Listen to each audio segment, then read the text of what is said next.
الحمدللہ آپ جتنے یہاں پر آئے ہوئے ہیں اور مجھ سمیت ہم الحمدللہ ثم الحمدللہ فقط اس نظریے پہ ہے کہ کسی طریقے سے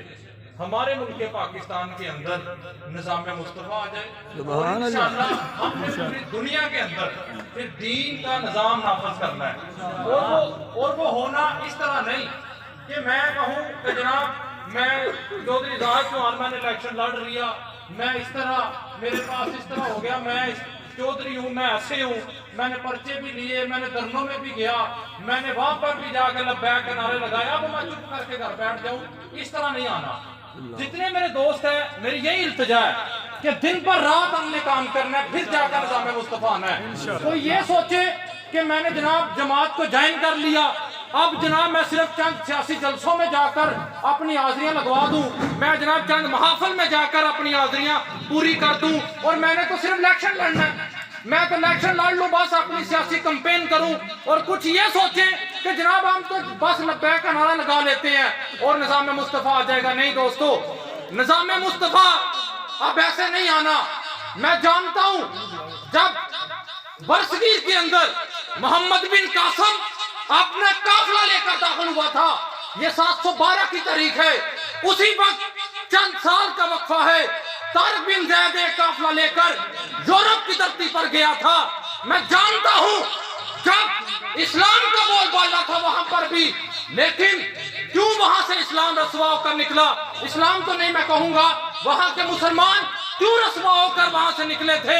صرف ایک وجہ تھی، وہاں پر بھی جس طرح آج کا یہ وزیر اعظم کہتا ہے کہ میں نے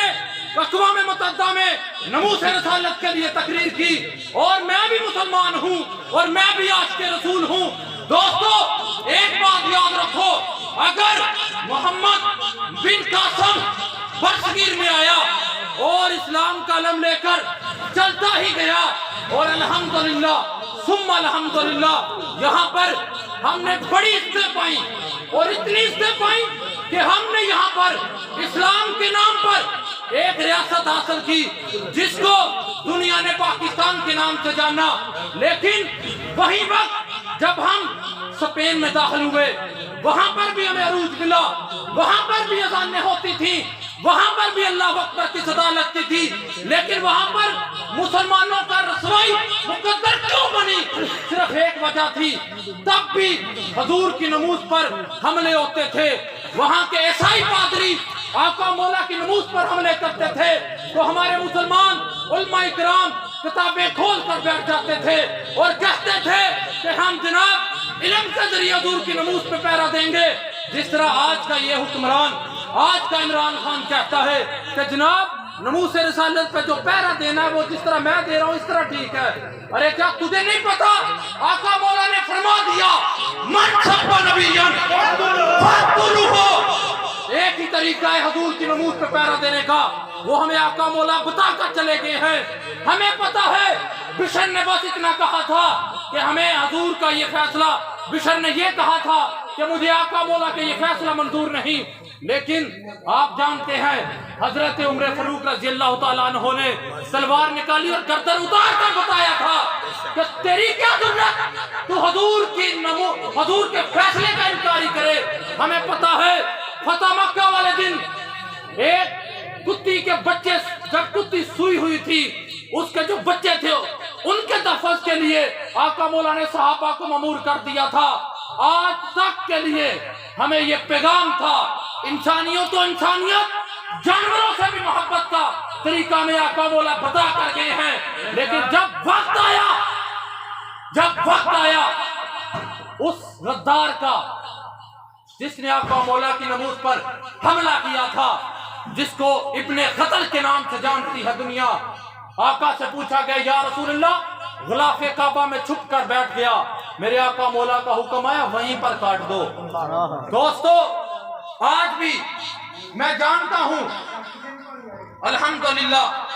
اس برصغیر کے اندر مسلمانوں کی سربلندی کی وجہ وہ کیا تھی؟ وہ فقیر کارواں، وہ فقیر ملت، وہ شاعر مشرق علامہ محمد اقبال ہمیں ایک نسخہ دے کر گئے تھے کہ محمد سے وفا تو نے، وہ ہم تیرے ہیں، یہ جہاں چیز ہے کیا لوح و قلم تیرے ہیں۔ دوستو پیغام بس یہی ہے ہمارا، ہم نے اللہ اور اس کے رسول کے دین کو پوری دنیا کے اوپر نافذ کرنا ہے۔ وہ اس طرح نہیں ہوگا کہ میں کہوں کہ جناب اس طرح نہیں، اس طرح، جس طرح بھی ہو ہم نے کام کرنا ہے، اور انشاءاللہ میرے اللہ نے چاہا وہ دن دور نہیں۔ اب میں اپنے لفظوں کو سمیٹتے ہوئے میں شاعر کے وہ الفاظ پھر کہوں گا کہ جو میں اکثر کہتا ہوں، آج بھی کہوں گا، اس لیے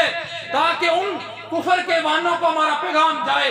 جو سمجھتے تھے کہ ہمیں وہ جیلوں میں بند کر کے ہمیں کمزور کر لیں گے، ایف آئی آر دے کر ہمیں کمزور کر لیں گے، گولیاں برسا کر ہمیں کمزور کر لیں گے۔ الحمدللہ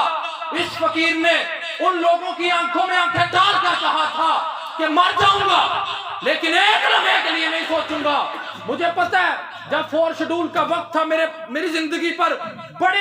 بڑی اذیتناک وقت تھا وہ مجھ پر، کیونکہ تھوڑا بہت کاروباری سلسلہ تھا، ہر نیاز سے مصیبتیں تھی، لیکن تب بھی مسجد طوبہ گواہ ہے،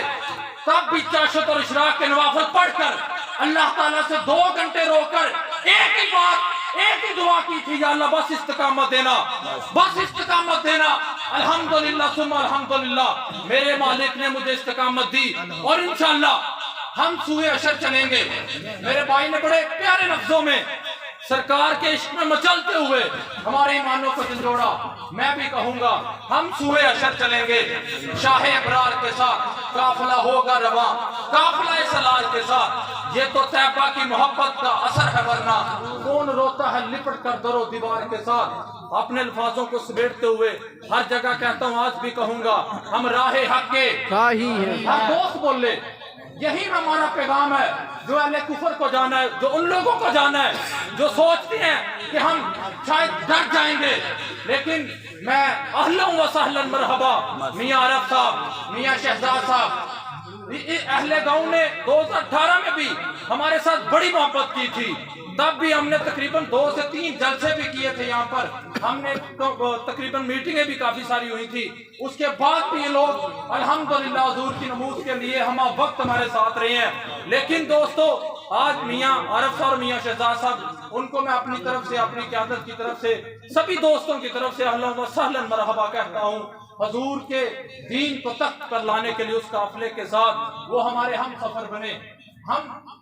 اب کہیں گے ہم راہ حق کے راہی ہیں، منزل پر جا کے دم لیں گے، ہر دوست بولے ساتھ میں، ہم راہ حق کے راہی ہیں، ہم حق کے نشاں ہیں دنیا میں، باطل کو مٹا کر دم لیں گے، ہم حق کے نشاں ہیں دنیا میں، عزت سے جیے تو جی لیں گے ورنہ جام شہادت پی لیں گے، وما علینا الا البلاغ۔